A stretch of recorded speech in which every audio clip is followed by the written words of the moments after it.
Welcome to a new episode of the ITU Journal webinar series, where you can find insights and forward-looking research on future and evolving technologies. The ITU Journal is an international journal providing complete coverage of all communications and networking paradigms, free of charge for both readers and authors. This publication considers yet-to-be-published papers addressing fundamental and applied research, building bridges between disciplines, connecting theory with application, and stimulating international dialogue. Its interdisciplinary approach reflects ITU's comprehensive field of interest and explores the convergence of ICT with other disciplines. We count on your support to make this webinar an interesting experience. Please submit your questions via the Q&A channel at the bottom of your screen. All questions from the audience will be taken during the Q&A session after the talk. The meeting is being recorded and the recording will be made available on the webinar website. Closed captioning is also available for this event. You can enable this by clicking on the closed caption icon at the bottom of your screen. We hope that you will enjoy the talk and we encourage you to stay connected until the end for the Wisdom Corner. I will now give the floor to our Master of Ceremonies. Hello, and welcome to the webinar series with academics of the ITU Journal on Future and Evolving Technologies. My name is Alessia Magliarditi from ITU, the International Telecommunication Union, the United Nations Specialized Agency for Information and Communication Technologies. It is my pleasure to open the 10th webinar of the season with Professor Osvaldo Simeone, King's College London from UK. Please submit your question via the Q&A channel. We will address them to our speaker during the Q&A session. And after this session, I will moderate the Wisdom Corner, live life lessons. So please stay online. Our speaker agreed to a personal chat. He will share with us some lessons learned over the years that might perhaps be useful for some of you. I'm very pleased now to introduce Professor Yana Kilditz, Editor-in-Chief of the ITU Journal and founder and president of Truva from the United States. Professor Kilditz is Ken Byers Chair Professor in Telecommunications Emeritus at the Georgia Institute of Technology. Professor Kilditz has established many research centers worldwide, including in South Africa, Spain, Saudi Arabia, and Finland. He's Editor-in-Chief Emeritus of Impact Factor journals, highly cited and at the top of the most prestigious international rankings, visiting distinguished professor in several universities around the world. His current research interests are in 6G wireless systems, terahertz communication, metaverse, communication in challenge environments, and many others. So Professor Kilditz, the floor is yours to introduce our speaker and moderate the Q&A session. Thank you. Thank you, Alessia. Very nice and kind of you. Honored guests, respected peers, and cherished attendees, greetings, whether you join us in the morning light, the afternoon sun, or the evening calm from wherever you are in our vast and interconnected world. Here in the majestic city of Istanbul, where I am now, a living testament to the confluence of cultures and a bridge between continents, it is both an honor and thrill to welcome you to the highly anticipated launch of Season 4, Episode 10 of our journal, ITU Journal on Future and Evolving Technologies, in short form ITU JFET webinar series. Today, we are fortunate to be joined by a scholar whose excellent work has contributed a great deal to the landscape of wireless communications, Professor Osvaldo Simeone. Before we begin, let us make a moment to reflect on the profound mission of our journal. Since its inception in December 2020, this journal has served as a global platform for open access, innovation, seamlessly connecting academia and industry while making cutting-edge research accessible to all. Each submission undergoes rigorous peer review, ensuring that only the most forward-thinking and impactful contributions guide the evolution of technology. The remarkable ascent of our journal as a leading international publication owes much to an exceptional team: Cesar Ono, Bilal Jamusi, Alessia Mallarditi, Erika Campilongo, Maria Otero, and many others, whose tireless efforts have been nothing short of extraordinary. To the brilliant minds in our audience, we encourage you to share your pioneering research and collaborating with us in shaping the next era of technological advancement. I'm also delighted to announce that our journal has now been officially indexed in the Directory of Open Access Journals, in short form DOAJ, a monumental milestone for us at least that amplifies our global reach and reinforces our steadfast dedication to open knowledge sharing. Now it is my distinct pleasure to introduce today's esteemed speaker, a visionary researcher, a preeminent scholar, and a valued colleague, Professor Osvaldo Simeone. Osvaldo is a professor of information engineering at King's College London, where he co-directs the Center for Intelligent Information Processing Systems, in short form IIPS, within the Department of Engineering. Beyond his role at King's College, he serves as a visiting professor in the connectivity section at Aalborg University in Denmark, further enriching his contributions to the telecommunications and signal processing. A prolific academic, Professor Simeone has been honored with multiple IEEE Best Paper Awards, a testament to his profound influence in the field.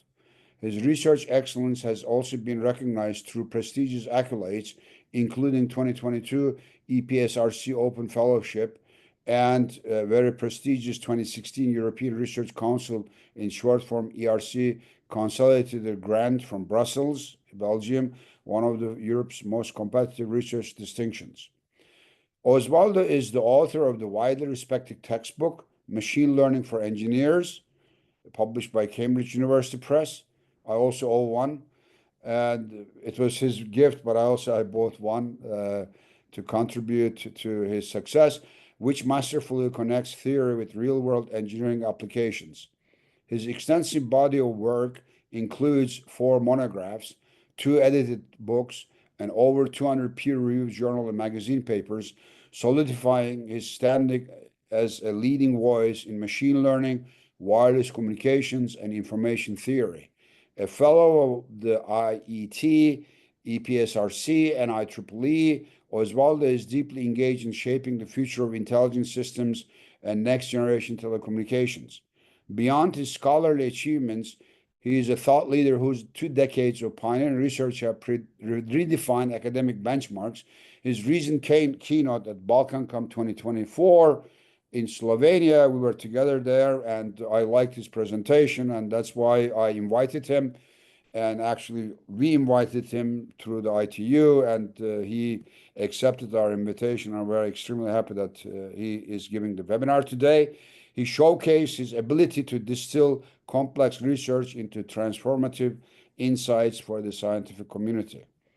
Beginning his academic journey as a junior professor and at New Jersey Institute of Technology, where I met him around 2007 when I visited there, and I liked him that time, and I followed his career, and he had an excellent career that lasted almost 20 years, right? And Osvaldo's career reflects an unwavering commitment to innovation, ensuring his work remains at the vanguard of technological progress.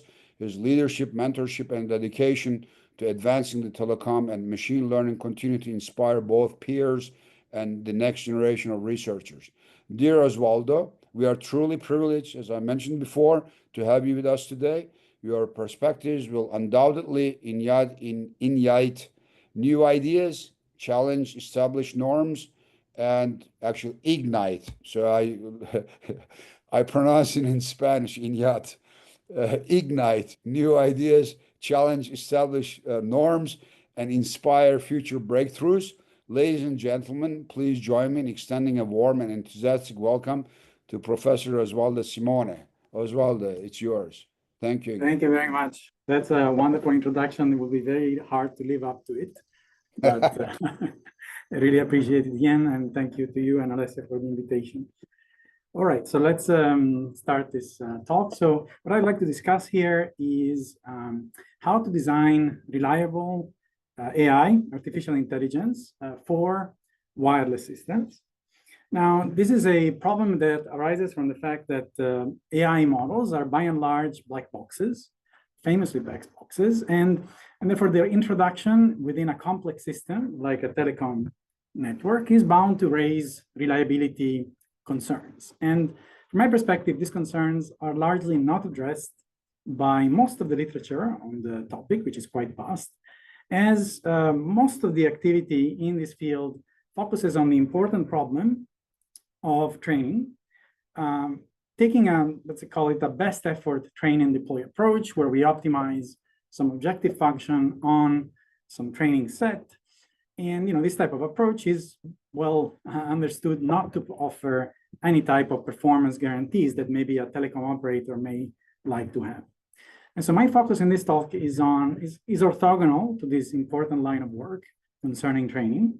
Particularly, I'll be focusing on calibration, that is, on techniques that one can put in place in a telecom system in order to ensure performance guarantees in some formal way throughout the life cycle of a pre-trained AI model. So this work builds on activities that focus on training. And the focus here is, again, on taking a pre-trained AI model and putting in place mechanisms to ensure the reliability of such models. Now, just to set the stage for what I'm discussing here, this is a brief reminder that in modern wireless systems, like for instance in ORAN, a number of network functionalities, scheduling, resource allocation, these are typical type of network functionalities, are implemented using pre-trained AI apps that are run, so pieces of software that are run on controllers. And these controllers operate at different time scales. So for instance, in an ORAN system, you have a near real-time controller that operates maybe between 10 milliseconds and 1 second. Above that, at a slower time scale, you have a non-real-time controller. And below that, there are proposals for real-time controllers. The point here, again, is that a number of functionalities are being implemented in software using AI-based design tools. And as I mentioned, most of the activity in this area is now focusing on designing these apps. So on training this app using the best data that one has access to. The focus here is instead, again, on calibration. That is, on techniques that one can apply to pre-train the AI models so as to ensure the reliability. And because we are not allowed to change the AI app itself, you can imagine maybe these apps have been purchased from third parties who have developed these apps.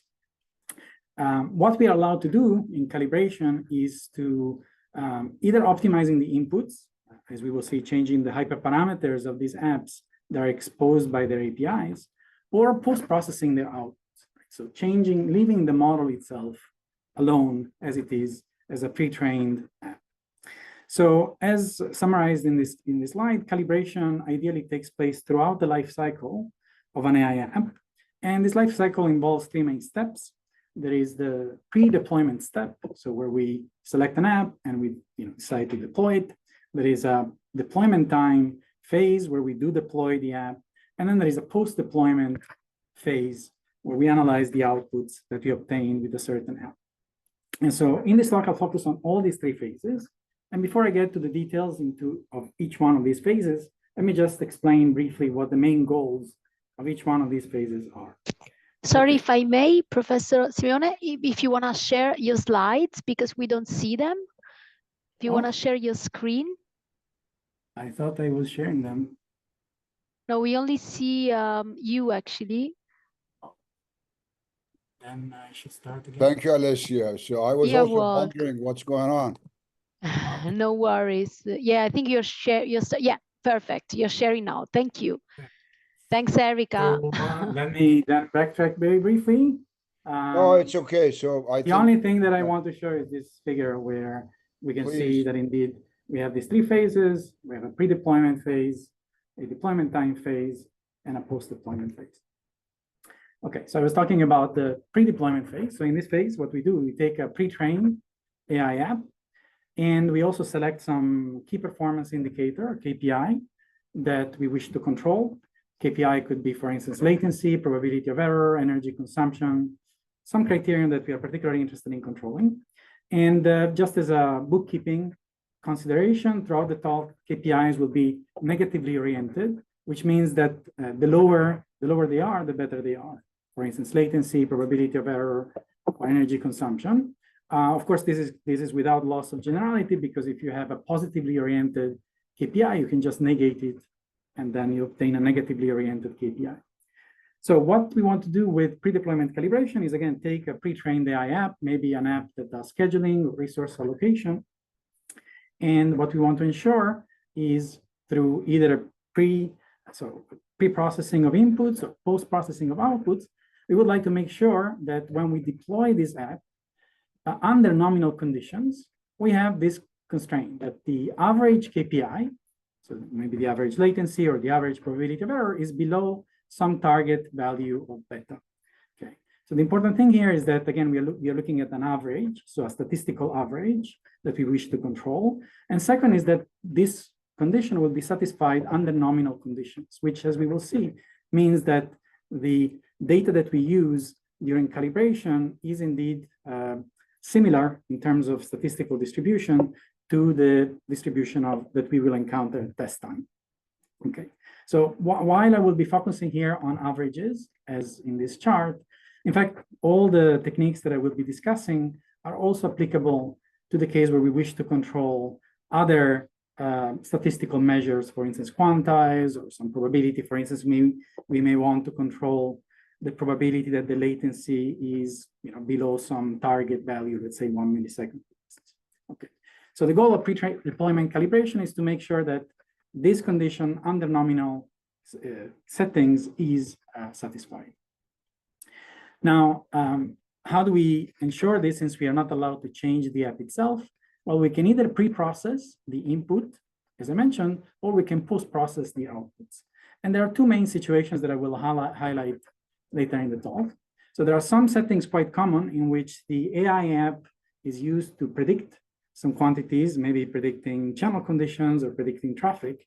And then there are other blocks, other algorithms that use these predictions to make decisions, allocate resources, whatever it is that is of interest in the system. So in these settings, I will show you that all we need in order to ensure reliability, in the sense that I described earlier, that the average KPI is below some threshold, is to augment the prediction with error bars. So to augment the prediction with an estimate of the uncertainty in such a way that this error bars, these uncertainty estimation here, for instance, these gray areas, contains the true answer with some specific probability. And as we will see, by doing so, we can indeed ensure that the downstream blocks satisfy reliability guarantees.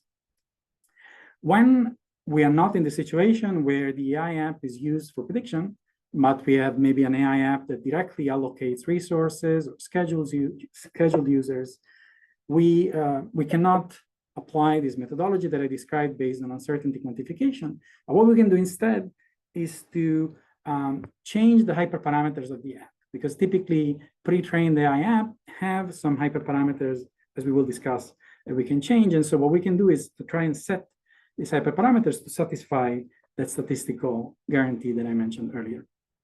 Okay, so this we can do this before deployment, but then of course the time comes where we deploy these apps, and at this point, in general, as you may be imagining, we are not guaranteed as those nominal conditions that I talked about before, namely that, again, the calibration data reflects testing conditions, will be satisfied, right? So at deployment time, there may be shifts between training calibration conditions and testing conditions. And this can happen for two main reasons. Maybe there are some statistical shifts between calibration and testing. There could be new sources of interference, for instance, or there can be conflicts. This is a well-known problem in ORAN. Conflicts appear between apps that have been calibrated separately. So you may have an app that has been calibrated under some conditions and another that has been calibrated under different conditions. And when deployed together, they create conflicts that can cause a deviation from nominal conditions. Okay, so what can we do in this case? We can apply a form of deployment time calibration that applies during deployment. And the goal of this deployment time calibration isn't, as in the case of pre-deployment calibration, to satisfy some average performance guarantees under some statistical assumptions, but rather that of satisfying deterministic worst case guarantees. And so this takes the following form. Again, you have your KPI that you wish to control, latency, energy consumption, and you look at a specific window of time here denoted as T. And what you wish to do to ensure is that on average, but not statistically speaking, but on average over time, in a deterministic way, the average KPI, again, time average KPI, is no larger than your threshold. So the average time average latency is no larger than 1 millisecond, or the time average energy consumption is below whatever threshold you have set for yourselves.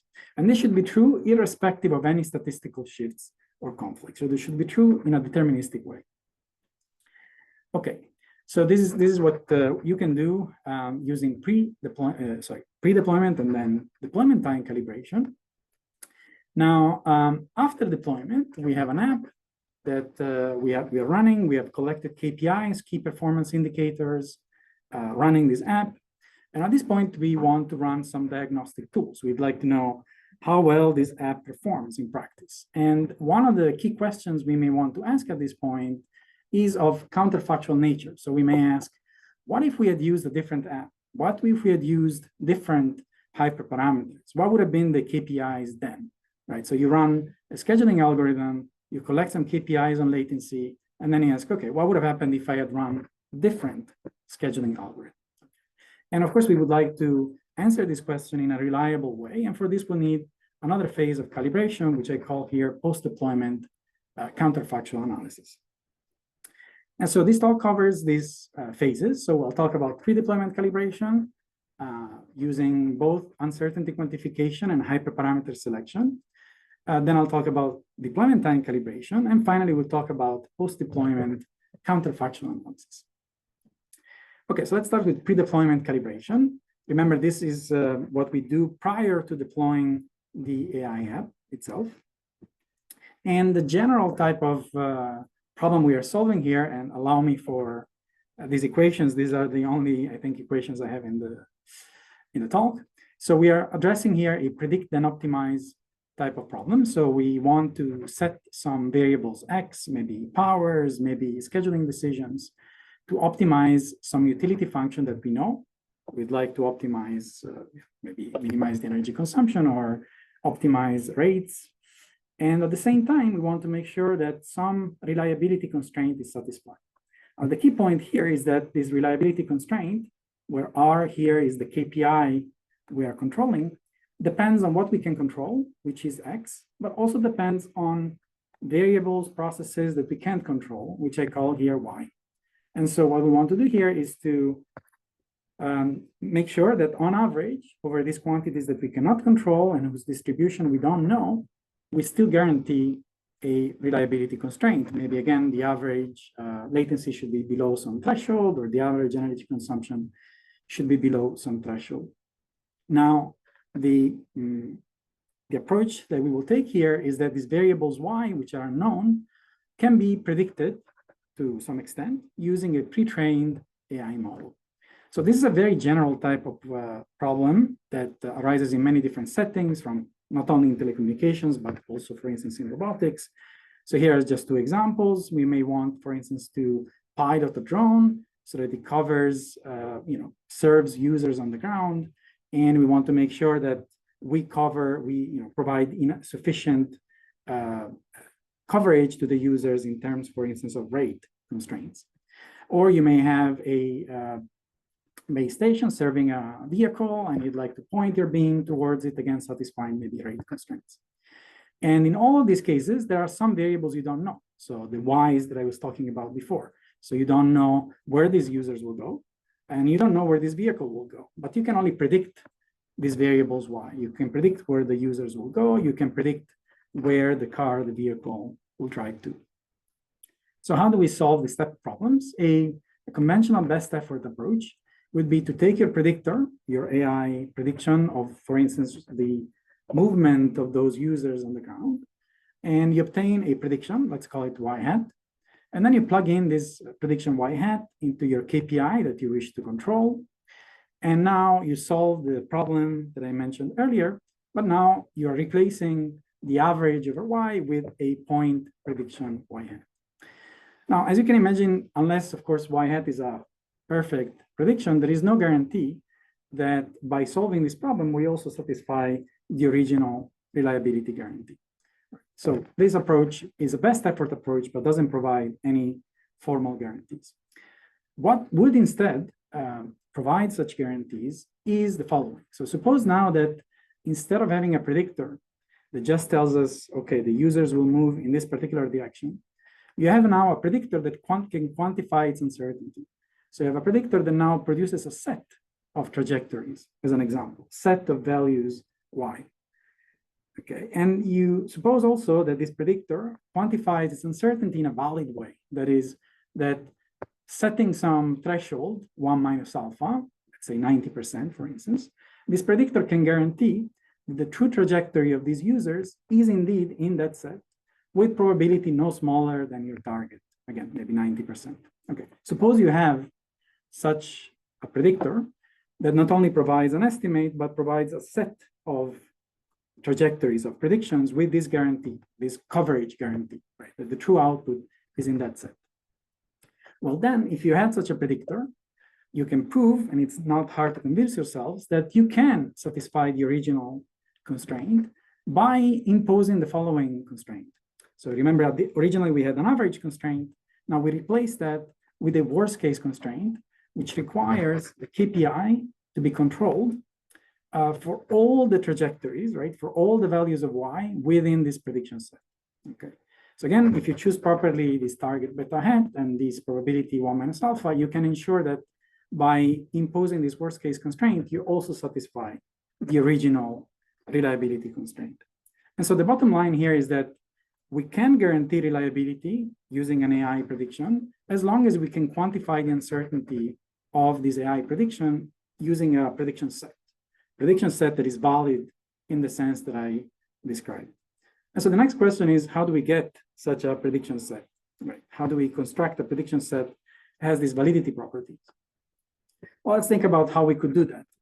An AI predictor is a block that takes some inputs and produces as outputs a probability, right, a confidence score for every possible value of the output.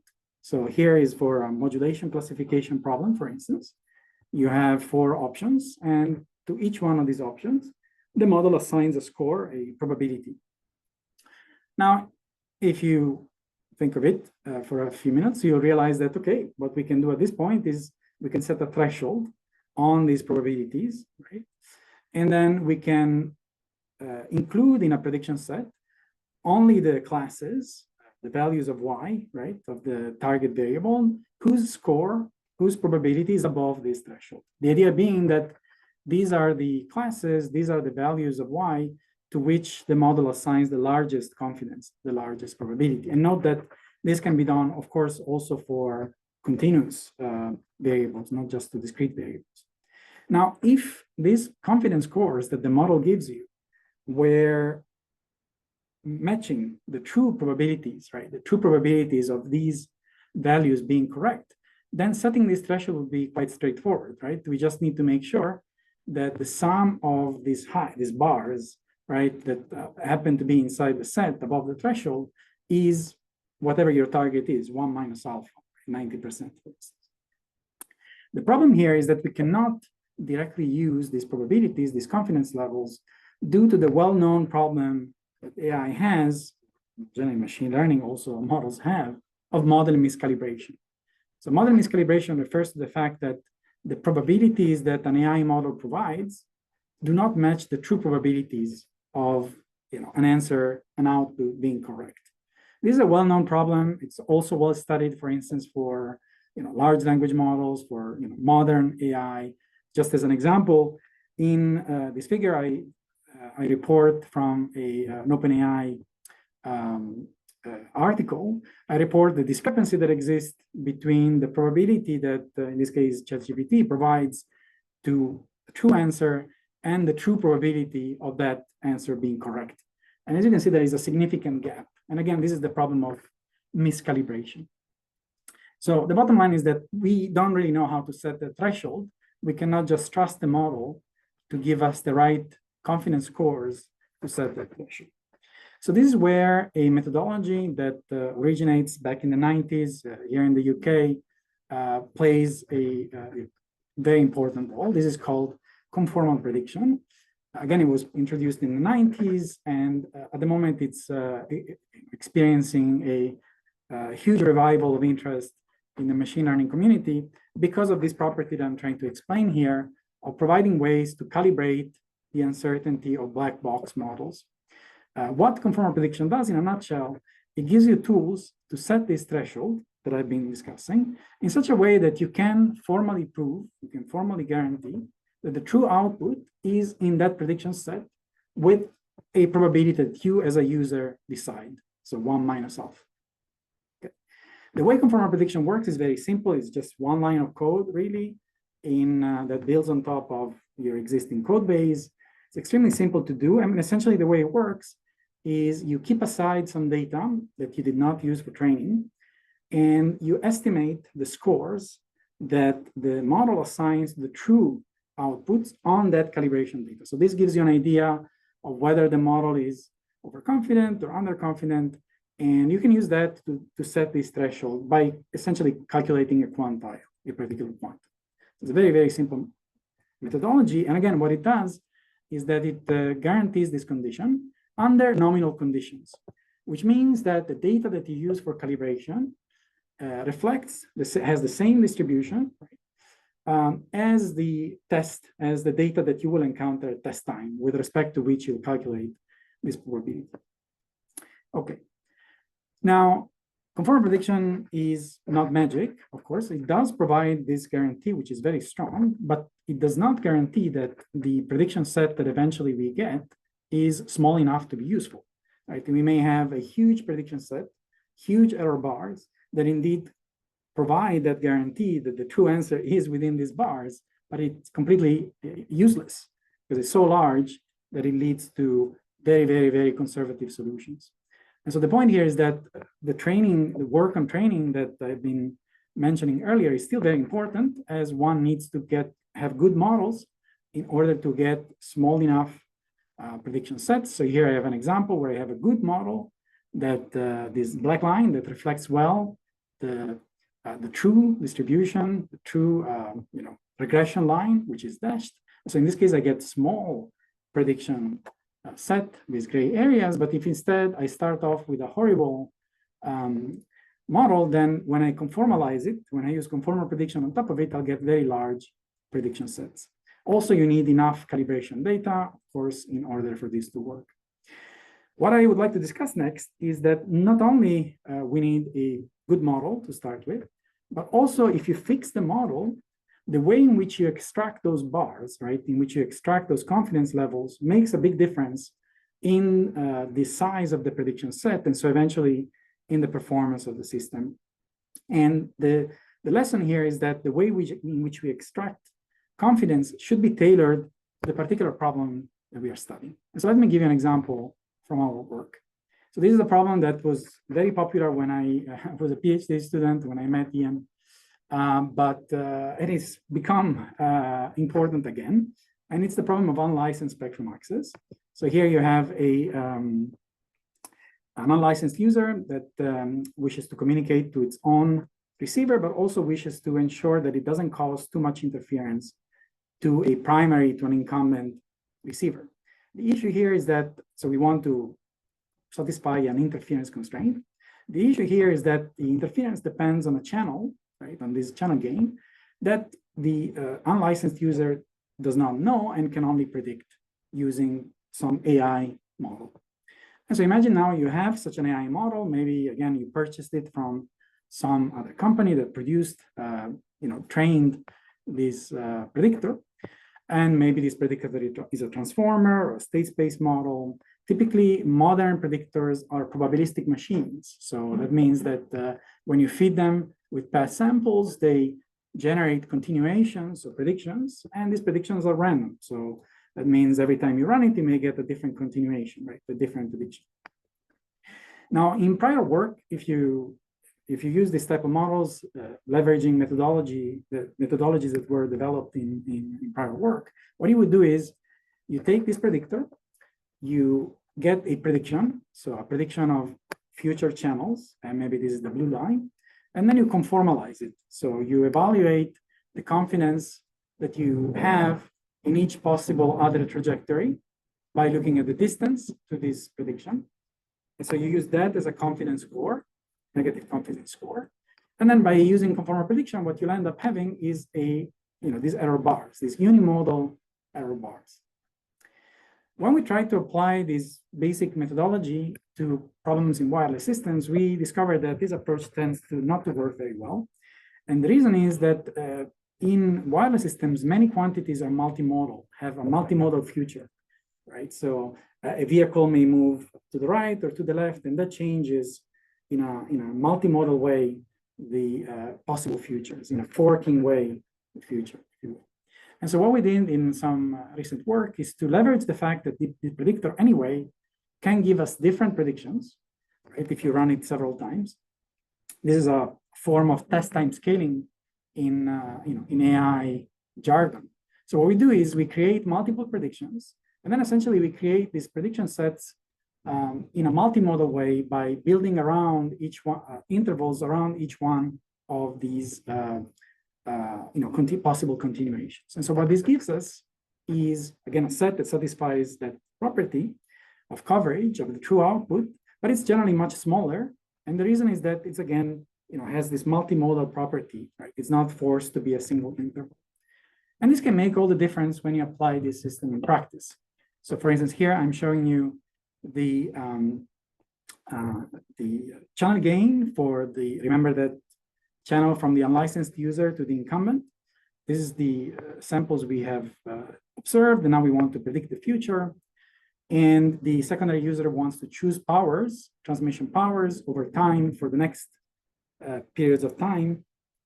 And what you see here are the powers that the secondary user is allowed to choose when it uses exactly the same predictor of the channels. The only thing that we are changing is how we construct these prediction intervals. So model is the same, we're just changing the way we extract this confidence information. So the red bars that you can see here are the powers at which the secondary user is allowed to transmit, and this is the corresponding rate, if we force the prediction intervals to be unimodal. Whereas in blue, you can see that the powers at which we are allowed to transmit while satisfying the same interference constraint, if instead we work with these multimodal intervals. And you can see we transmit at a much higher power and rate if we just use the right way of quantifying uncertainty. Of course, this power then decreases over time because our prediction becomes less and less accurate. Okay. And so again, this example is shows you how important it is to find the right way to quantify uncertainty in order to use the decisions of an AI reliably. Now, as I mentioned, this approach to pre-deployment calibration works if you have a predictor followed by an optimizer. And this is the case in many problems, but not in every problem. And so now the next question is, what can we do to carry out pre-deployment calibration if we are not in this situation, where we are instead in a situation where we have an AI app which directly makes decisions, right? That directly decides, for instance, on resource allocation. What can we do in this case to calibrate the app? What we can do is to apply hyperparameter selection. So when you consider an AI app, typically there are some knobs, there are some parameters that you can still change while not changing the app itself. And here are some examples. You can, for instance, make some architectural choices where you take some pre-trained modules and you combine them in different ways. You can choose parameters such as the temperature of a generative model that determines the diversity of the output, or you can change implementation parameters. For instance, the precision, the number of bits that you can use, that you use for per weight or per activation. These are all hyperparameters that we can tune. Now, Conventionally, the way the choice of this hyperparameter is done is again of best effort nature. So that means typically you keep some data aside, you evaluate some KPI, the KPI of interest on this validation or calibration data, and then you choose the values of the hyperparameters that give you the best performance on this validation calibration data. But again, this does not provide any guarantee that the average KPI is, again, constrained below some threshold data. So recently in the machine learning literature, a new methodology has been introduced, which goes by the name of learn then test, which instead can provide formal reliability guarantees of the type that I've been discussing. So again, average KPI smaller than some value. And the way it does so is by viewing the problem of hyperparameter optimization as a problem of multiple hypothesis testing. Okay, so to explain how this works, let me move beyond or away from telecom and consider a different problem. So let's say you're running an internet shopping company. So you want to make sure your website is as appealing as it can be. And so what you do at every given time, you run a number of tests, a number of IB, IB typically called IB testing processes. So what you do is you want to test multiple hypotheses, binary hypotheses, in which each such hypothesis, such test has the null hypothesis that the current setting is the best. So for color, for instance, size, orientation. So the null hypothesis is that we shouldn't change anything. The current setting is the best. And the alternative hypothesis is that we should do something different. So now we test all these null hypotheses in parallel. And in statistics, there are methods, well-known methods, that guarantee the so-called family-wise error rate control property, which says that in deciding, looking, for instance, in this case, at the clicks made by users exposed to these different options. So in using this data to make these decisions of whether we should keep the null hypothesis, right, the current setting, or change it, we can guarantee that in the set of alternative hypotheses that we choose, which are also called discoveries, so in the set of these discoveries that we make, there is no false discovery with sufficiently high probability. Or conversely, the probability of having any false discovery is below a threshold alpha, right, which you can set. Okay, so how does this relate to the problem of hyperparameter optimization? May not be obvious at this point. And this is the gist, again, of this methodology called learn then test. So the intuition here is the following. What we do here, let's say we have a number of candidate hyperparameters lambda that we would like to test. Remember, we want to find some hyperparameters that give us a KPI smaller than beta on average. Okay, so now we assign to each hyperparameter lambda the following null hypothesis. Remember, the null hypothesis in hypothesis testing is the safe hypothesis. And here the safe hypothesis, the null hypothesis, is that this hyperparameter gives us unreliable performance. So that means the KPI measured using that lambda will be above our threshold beta. So our latency does not meet our constraint of 1 millisecond, whatever the target is. Okay, so now we want to test all these hypotheses, one for every possible candidate hyperparameter. So we are testing whether each one of these hyperparameters give us a reliable performance or not.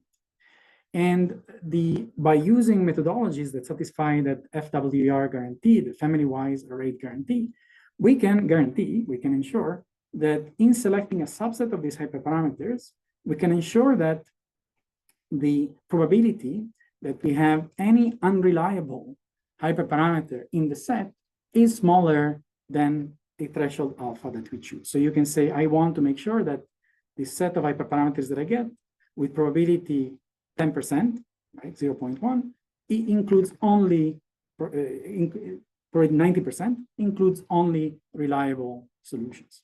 Okay. So this again using standard methodology, and LTT tends to work very well, but unfortunately it's a batch method that works on a fixed data set. So that means that when you try to apply it to a wireless problem, you may run into trouble because in a wireless system testing, so trying to figure out to estimate the KPI for any given choice of a hyperparameter is quite expensive. I imagine you want to test if particular choice of fairness parameters in a scheduler gives you the performance that you like. Well, then you have to implement that scheduling algorithm. Maybe you have to do simulations, run optimizations, and so on. And so running this type of test is expensive. And so taking this batch approach that tests all these hyperparameters at once can be quite inefficient. And so motivated by this in recent work, we have introduced a methodology that instead is capable of testing hyperparameters sequentially in a way that it discards less performing hyperparameters early, right? So trying to use the data we have more efficiently, and also terminating as soon as we think we have enough useful hyperparameters, enough reliable hyperparameters. So this is a methodology we call adaptive LTT. And the way it works in brief is that, okay, you have your pool of hyperparameters that you would like to test for some AI app. At every given step of this process of testing, you choose a subset to test. So you choose that subset, you run some experiments, you collect some data on KPIs, and then you use this information to update a process which is associated to each hyperparameter. And the significance of this process is to measure the evidence that we have collected so far on the reliability of this hyperparameter. So the evidence against the null hypothesis. So this is the value of this process tells us how much we think that hyperparameter is actually reliable. And in order to make sure that this process satisfies the statistical guarantees that we wish it to have, what we did in building ALTT is to use a particular way to measure evidence, to measure this evidence for reliability that is based on e-processes. So e-processes are a statistical tool, quite recent, that essentially generalizes quantities like likelihood ratio, Bayes factors. It's a very general type of tool that has the interesting game theoretic interpretation of wealth of a betting strategy that bets in favor, in this case, of reliability. So when you look at those processes that I mentioned before, the larger that process is, the more evidence you have accumulated that lambda is reliable. And there are standard ways to construct this e-process, also very computationally straightforward. And so you can use this methodology to just collect the KPIs, measure KPIs, and update these processes.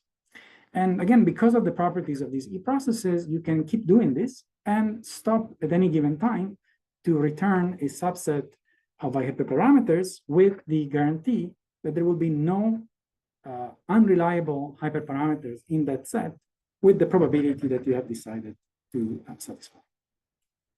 So again, this is quite simple to implement. Maybe, of course, the theoretical underpinnings require some time to be digested, but procedurally, operationally, they're quite simple to apply. And let me just show you one example of how this type of methodology works. So this is a situation where we have a downlink scheduling app.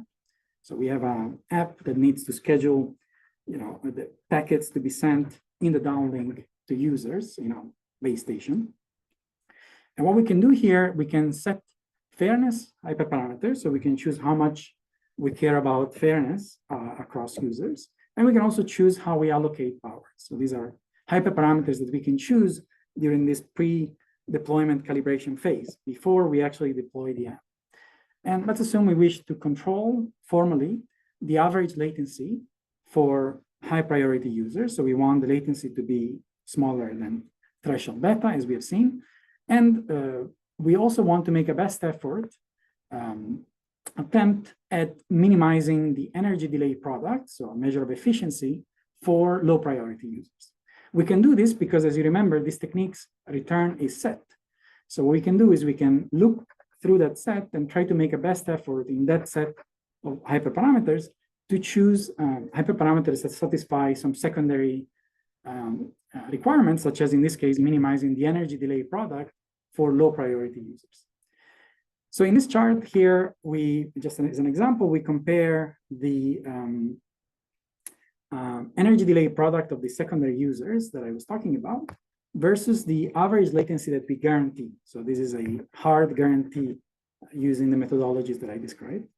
And what I'm comparing here is using LTT, so this original strategy, which is a batch technique that uses whatever data we have in a batch fashion. Whereas this is what we get if we use this adaptive methodology. And as you can see, the gain is in fact unlimited in this case. So there are simply some value of latency that we can guarantee by using this adaptive methodology that we could not guarantee using a conventional batch method. And again, this shows the importance of using the right statistical tools in order to provide guarantees when deploying AI apps. Now, this is, again, these are steps we can take prior to deployment.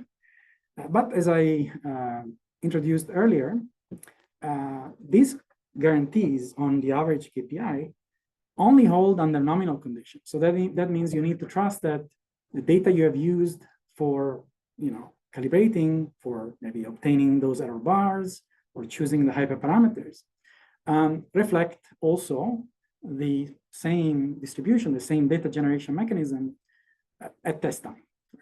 And as I said before, in wireless systems, this may not be the case, right? You can have statistical shifts, new sources of interference, or you can have conflicts between apps that are uncoordinated and have been calibrated separately. So what can we do in this case to make sure that despite statistical shifts and conflicts, we still get some kind of guarantee on the performance?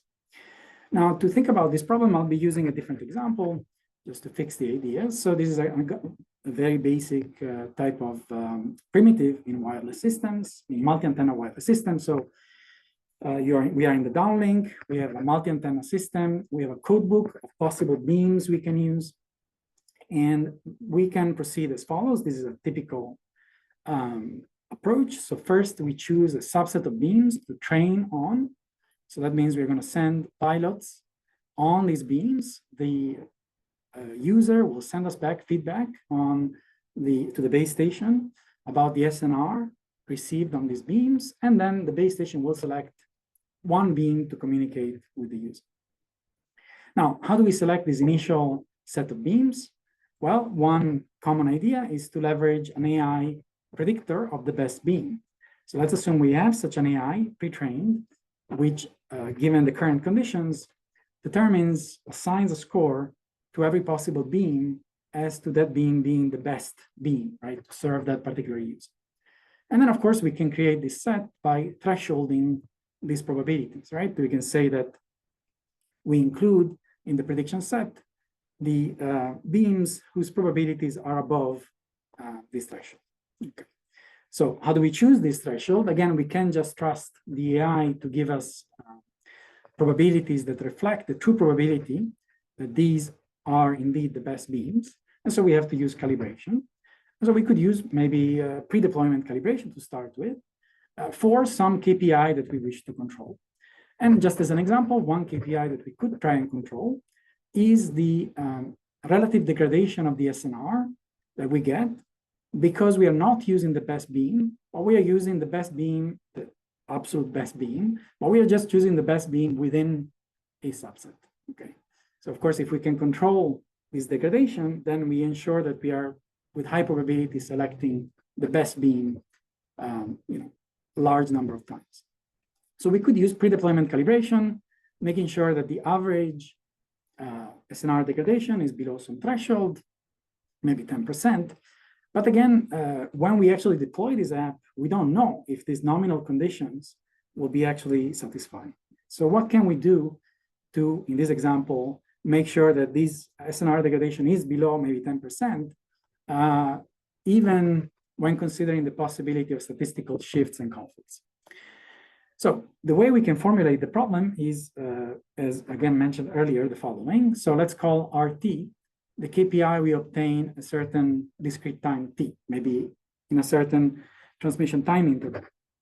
Now, what we can do with deployment time calibration is to make sure that on average, but now over time, not over some assumed distribution, the average KPI the time average KPI, is below some threshold. So the average latency over this window of time is below our target.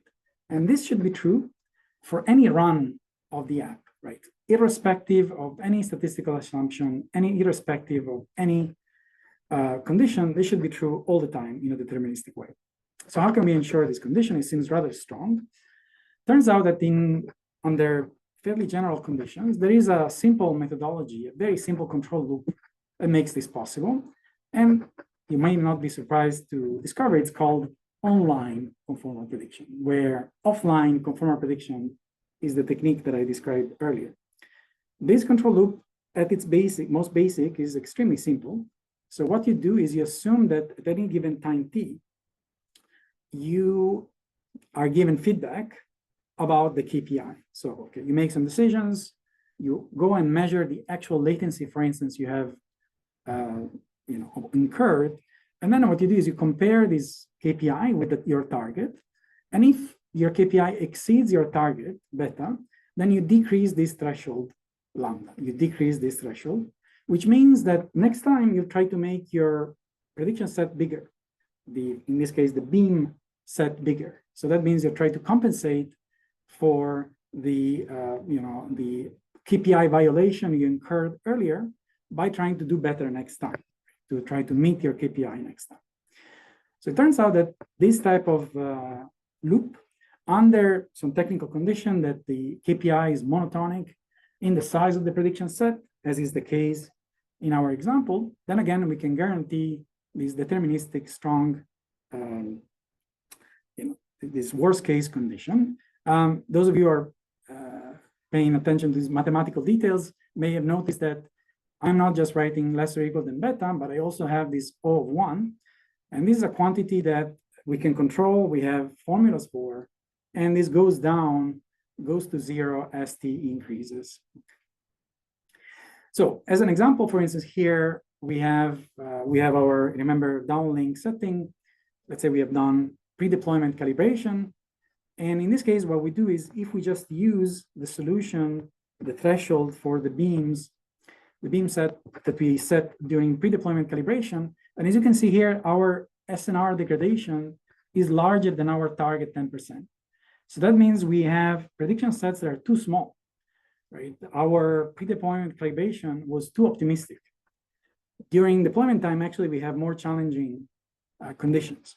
And so by putting in place this online deployment time mechanism, we can, as you can see, catch up, reduce the size of the prediction, so increase the size of the prediction set, and so reduce the long-term SNR degradation until we meet our target. And again, this is provably so. Now, when you think about applying this type of method in wireless systems, one thing that may strike you as suboptimal is the fact that this guarantee holds on average over time. And now, if you're thinking of, for instance, say a cell and the downlink that I've been discussing, this means you're averaging the KPI over all the users you are serving over that amount of time. And you may have very different users. Maybe some users are away from the base station, some users are closer to the base station. And so the point here is that these type of guarantee doesn't offer any insurance on the fairness of service to the different users. And so to address this problem in some other recent work, we have proposed a generalization of online conformal prediction, which we call localized online conformal prediction. And here the idea is that we want to obtain guarantees that are not only valid over time, but also localized, so to speak, in space, in the space of the covariates of the inputs. And the trick, the mathematical underpinning of this approach is to, instead of optimizing over a single threshold, to make this threshold a function of the input. You can think of it as a function of the position of the user. And by using a suitable kernel-based approach, we can indeed obtain the strong guarantees that I've discussed so far. And in practice, this works very well. So while using online conformal prediction, here these colors mean some measure of coverage, and black means not very good coverage. So while if you consider the conventional online conformal prediction, you may have some areas of the cell here that are not well covered, by using this approach instead, you can have a much more uniform coverage while still satisfying those worst case reliability guarantees. Okay, so I talked about pre-deployment calibration, post-deployment calibration, and we are now to the point where we have deployed our app and we have collected some KPIs based on our deployment. And now we are asking, what would have happened if we had made different choices, if we had used different apps?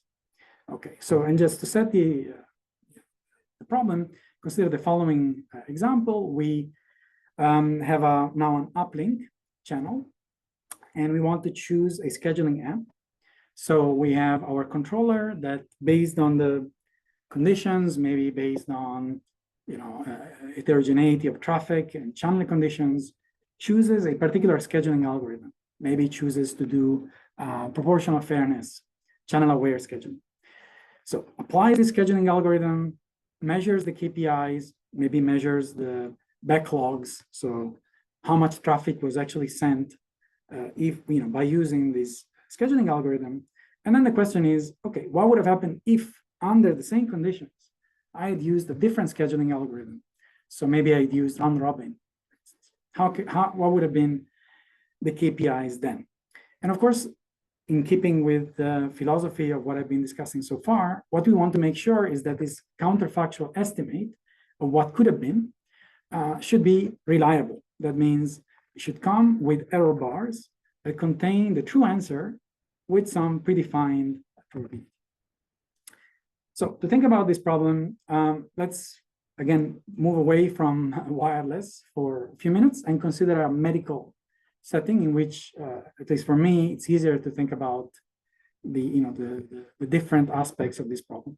So imagine you have two apps. We have a light app, medicine treatment, a pill, and then you have a heavier treatment. These are the two apps we have. Of course, this could be the two scheduling algorithms that I was talking about before. Now, the KPI in this problem is, in that case, was the backlog, right? And in this case, is instead the health of a patient. And so we assign an app, we choose an app, and we measure the KPI. We give a treatment, and we observe if the patient is doing well or not doing well. Now, a counterfactual query is the following. We have chosen an app, so we have chosen to give an injection, and the patient is okay, is doing well, and the KPI is a good KPI. What would have happened if we had used a different app, if we had instead given the patient a pill? Would the patient have been healthy or maybe not? Right. So this is the type of counterfactual query that we are interested in. And you may be tempted, when you first see this type of problems, of treating this just as a prediction problem. So I just try to understand what pills, what is the KPI that is most associated with pill. So to just predict the KPI based on the app. But if you think about it for a few minutes, this wouldn't work very well in this problem, because mostly what you will see in the data is that pills are associated with a healthy patient, whereas that may not be the case in the context that we are studying, right? The context that I've been discussing here, where we did choose to give a heavier treatment. The problem here, of course, is that the choice of the treatment depends on some variables, some context variables, that can vary quite significantly across different apps. In this medical example, notably, we may choose to select a lighter treatment, like a pill, if the patient is already doing well and young, whereas we may go with a heavier treatment if the patient is not doing as well. And in the case, just to return to wireless, in the case of the example, we may choose, the controller may choose proportional fairness if we have heterogeneous channel and traffic conditions. So we want to maintain some fairness while maximizing throughput. Whereas if conditions are quite homogeneous, maybe we just go with round robin. And so again, the point is that the choice that we make of the app depends on these contextual variables. And the key issue here is that this causes a selection bias, whereby the current context, the context in which we're trying to solve counterfactual query, is different from the context in which we have seen the app we're interested in, the pill, before. Okay, this is called selection bias. And so again, this is a standard problem in statistics, and in counterfactual analysis, what we do is we use the data we have, but we reweight this data to account for the significance of the context under which that data was collected for the current context. So for instance, this is a data point for a younger patient. This would have to be down-weighted because actually in our situation, we have an older patient to worry about. So recently in statistics, this methodology has been coupled with conformal prediction to provide error bars on these counterfactual estimates. And in our work, we have proposed to use this methodology and adopted this methodology to estimate counterfactual or KPIs.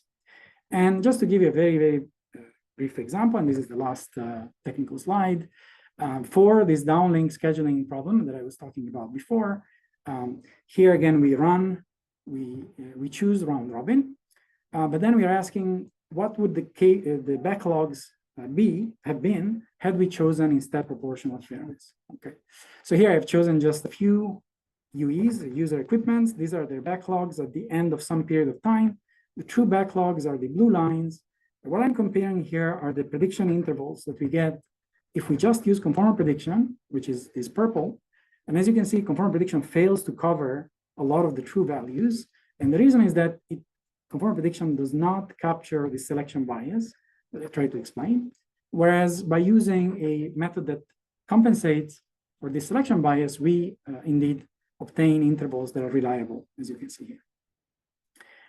Okay, so let me conclude. So my premise here was that while a lot of the activities in wireless, research activities in wireless are focused on training, an equally important problem is calibration. That is making sure that once we deploy these systems in a complex network, we can indeed provide some guarantees of performance and KPI guarantees. And I have argued for the imposing this type of guarantees throughout the life cycle of an AI app involving a pre-deployment phase, a deployment time phase, and a post-deployment phase. I think this is an interesting area, and it's quite new, particularly in terms of applications to engineering. And just to mention one interesting open problem that is being looked at in statistics is how to carry out calibration by just using synthetic data, or by using, in large part, synthetic data may be generated from a digital twin. This is, of course, an important problem because we can't, of course, just rely on synthetic data, hoping that it reflects testing conditions, and additional mechanisms need to be put in place. If you're interested in learning more about this topic, I point you to this paper that we posted on arXiv a few months ago, which essentially contains exactly the same material that I have discussed here. And with that, I'd like to thank you for your attention. Thank you, Osvaldo. Very nice, excellent presentation. I am checking for Q&A, but there is nothing in the box so far. Maybe I start to have some questions, and then hopefully that will encourage some of the audience to state their questions. Please put your questions into this Q&A box. So you talked about the deployment time calibration for statistical shifts and conflicts in one of those slides, not slices.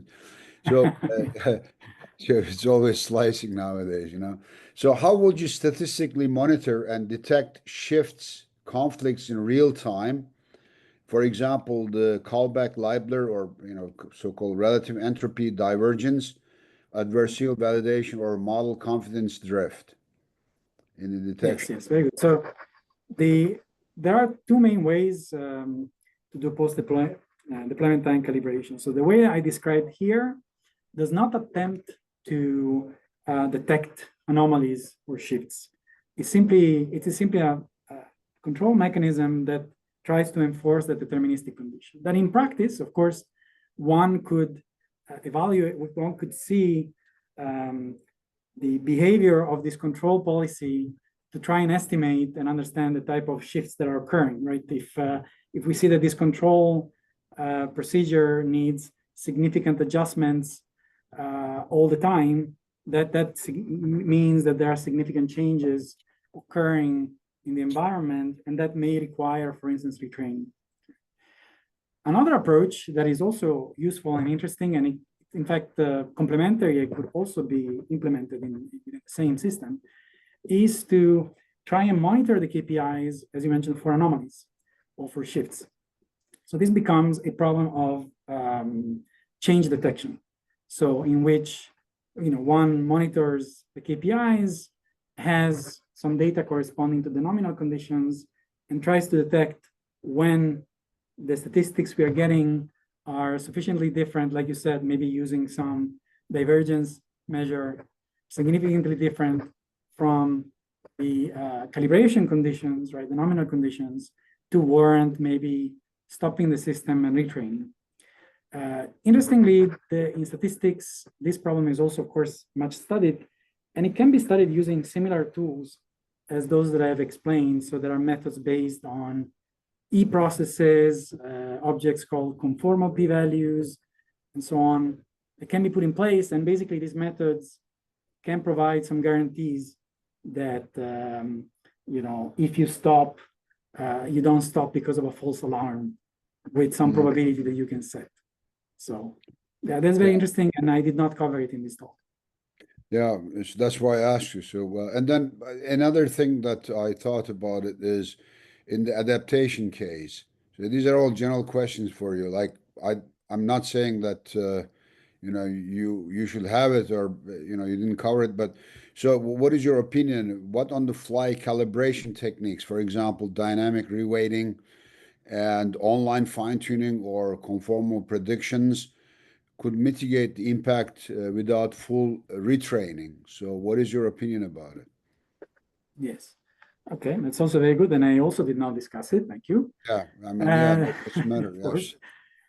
Yeah. So one of the advantages of these online deployment time calibration methods that I discussed is that they are deterministic, and they apply even if the model changes.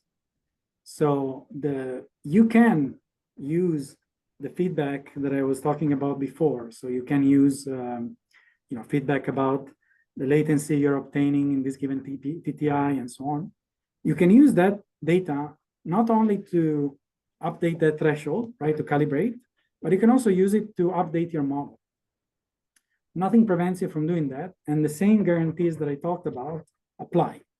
So a meaningful strategy would be one where on top of these control loops that I discussed, you have some other loop that does some kind of anomaly detection or change detection. And when one determines that sufficient shift has occurred, then one can try updating the model using something like continual learning or meta-learning methodologies, depending on what the setting is exactly. So all these techniques are interestingly compatible with deployment time calibration. So of course, with continual learning, what happens is that one continues updating the model, which may have some issues, for instance, catastrophic forgetting, right? Maybe then it doesn't work anymore if somehow we go back to conditions we have encountered before.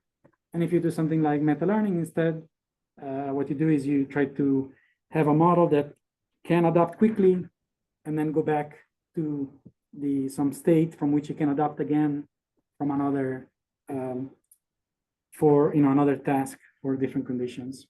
If I can just add, in my group, recently we have been advocating for a method called in-context learning, which is a well-known property of sequence models.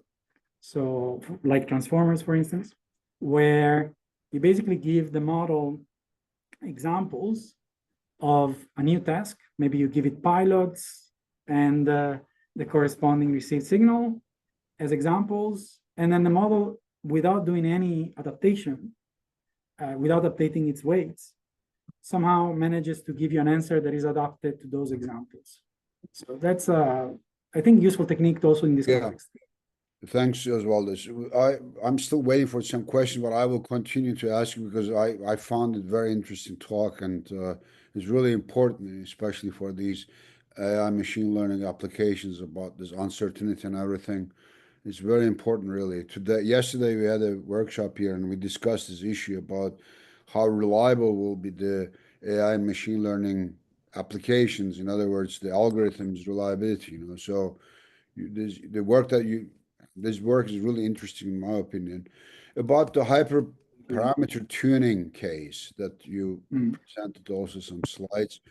How do you determine which hyperparameters are most critical to calibrate during pre-selection, and how domain knowledge might influence this choice? That's a fantastic question. Of course, if the set hyperparameters that you pre-select, because as I try to explain, the kind of initial step here to obtain some guarantees is to narrow down the candidate hyperparameters that you want to test to a manageable number, because otherwise we may need too much data to test all these hyperparameters and still provide statistical guarantees. So it's very important indeed to narrow them down. So I agree with you. And also, the other thing is, Oswaldo, since you mentioned it, then you can also think about and give me questions about, suppose you have certain metrics, right? Like validation accuracy or inference latency or memory usage type metrics. And how will you prioritize when you evaluate the hyperparameter configurations for deployment readiness? So it's, these questions are correlated. That's why you can answer in one shot if you can or want. Yeah, so I think my answer would be, first of all, yes, indeed, use domain knowledge if you have it, obviously. For instance, you may know that if you use a hyperparameter that leads to higher energy consumption, probably gives you more reliable performance in terms of probability of error, for instance. So this is something you know, and you can encode in the way you test the hypothesis. Then let's say the workflow would be use your domain knowledge, use some amount of data to pre-select some hyperparameters, and do that without trying to formally guarantee any KPI. And then on the set that you narrow down, use this formal methodology. Now, like you said, in practice, you have many KPIs that you want to control. Right. And so in fact, one of the things we are, of course, not just my group, but also more generally machine learning people are looking at is provide some form of control in terms of the Pareto frontier of multiple hyperparameters. And so, for instance, there is a methodology called Pareto testing that does just that. And so all of these issues are, of course, in practice very important. I really thank you. And I have more questions, but the time is up now for Alessia's questions. We have like 10 more minutes to go. And I thank you again, Oswaldo. Thank you very much, Ian. I truly enjoy your talk and also your Q&A session. That was always fantastic. I really enjoy researchers like you. And thanks for coming again and giving the talk. And Alessia, it's yours. And I'll be listening to you both. Thank you. See you guys. Thank you very much. Thank you so much. Thank you very much, Ian. Thank you, Professor Simone, for this very interesting talk. So now we move to the Wisdom Corner, which aims at offering a unique special angle to this series of webinars, so adding a personal touch. So I would start with my first question. Looking back on your journey, what is the most valuable life lesson or even a failure that you have encountered that shaped your path, and how can this lesson inspire or guide people attending this webinar? Okay. Well, I mean, first of all, I should say that I may not be very good at giving general advice, but I hope I am okay giving personal advice to students. So I'll do my best. I knew that you were going to ask me about lessons, so I actually took the time to write some of the lessons that I learned. And it's more than one, I'd say, to start. So I would say first, I think it's important to know yourself as a researcher, right? So know your strengths and weaknesses, the type of research you want to be, broad or narrow, theory or experiments, you want to have a large group, a small group, you care about teaching or only about research. And I think this is very important to be able to say no when asked to do things that you don't want to do and they don't progress your career. So this is my the first point I'd like to make. The second is, and this was very important for me, is to know your environment. So when I joined NJIT, as Jan was saying, in my particular case, there was a good group on wireless, a very good group on radar. And so what I was trying to do there is to find my niche, but at the same time, find a way to collaborate with the people around me. And so in my case in particular, I started working on information theory because it's a topic that connects to what was there. So I think this is also quite important that you find your place within the environment. If I may, I would also add that it's very important to choose your collaborators well. I think the collaborators you choose when you're young probably will follow you throughout your career. And I would advise to choose peers and more senior, more senior academics. Maybe I'll stop here so I can, but I have more lessons that I learned. Well, maybe you can add what key advice would you give to young professionals aspiring to build a career in academia or research. In your experience, what essential skills and qualities contribute most to succeed in these fields? Yes. So I would say, at least in my case, it doesn't have to be the case for everyone. First of all, of course, the things I mentioned before, like know yourself, know your environment, choose your collaborators well. But for me, what maybe the most important thing has been to communicate throughout the process of researching, to communicate what you're doing, to seek feedback, even if that feedback sometimes can be painful. Because many times, I mean, this is one of the features of this job, right? Failures, at least for most people, are much more common than successes. So looking for feedback can be painful, but at the same time, it's quite important to forge your way and communicate with students, but also with more senior academics to seek feedback. Then one thing that worked for me, but may not work for other people, is to have a personal project that you care about, that you carry out beyond the day-to-day things that you're asked to do, right? So I find this to be very important because otherwise maybe you're carried away by the chores that you're requested to do as an academic. But I think if you have a personal project that you really care about, it could be writing a book or learning some new topic. That, at least for me, is quite grounding and important. Thank you, very clear. And what first inspired your passion for your field, and how did you turn this interest into a meaningful career? Well, I would say that my field has changed many times throughout my career. It happens often. Started, yeah, so when I started, I studied in Milan, and it was the time where 3G, third generation of wireless systems, were coming out.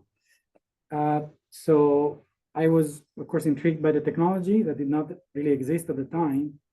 So that motivated my interest in learning more about it.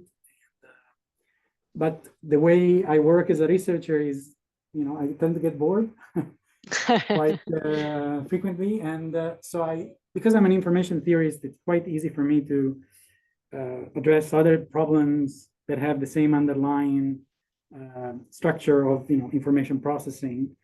And so over the years, then I got interested in machine learning, AI. Now I'm working quite a bit on quantum computing.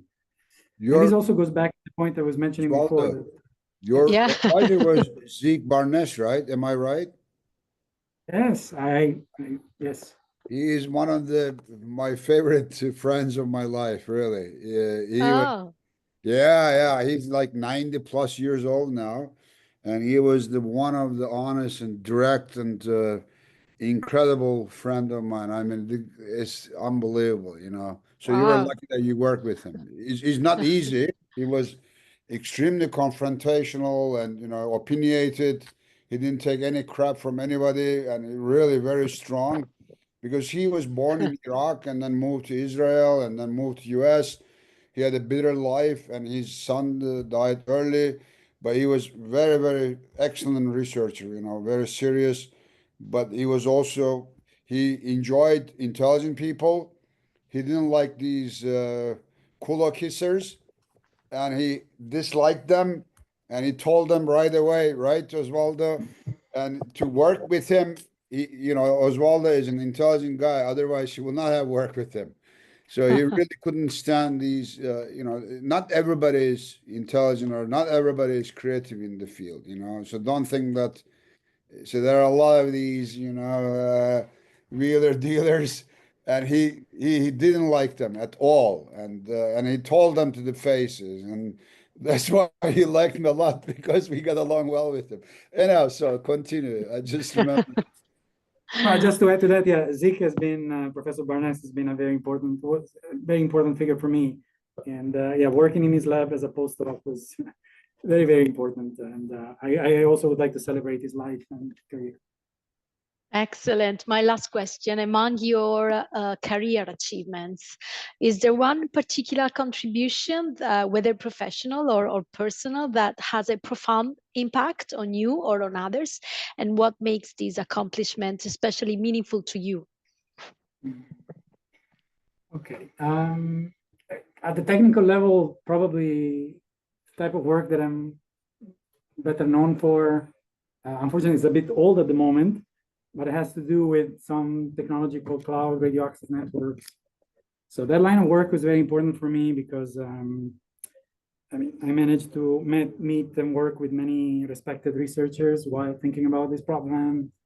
And I managed to get an ERC grant around this topic and work with the industry. I met many friends who had similar interests at the time. So it is an outdated problem maybe at the moment, but it probably still has a special place in my heart and my career. Thank you. Thank you so much for sharing. And Ian? I'm here, and thanks a lot again. Especially the highlight for me was also remembering Zeke, and I hope he's still, healthy and going on. Yeah, the last couple, before COVID, I had some message exchange. He asked me to write a letter because he wanted to have another award. It was already end of 80s. And then, I think I don't know, are you still in touch with him, Osvaldo? Is he healthy? Yeah, I didn't want to say, but, unfortunately, he passed away a few years back, three Oh, maybe. no. You see, I did not know that. You see, I didn't want to conclude on this note, but I'm really sorry sadly, to hear that. But, yeah, I really liked him. He really a fantastic guy. And as I said, he was a very, very important person for me too. So yeah, I can imagine. I'm happy that we talked about him.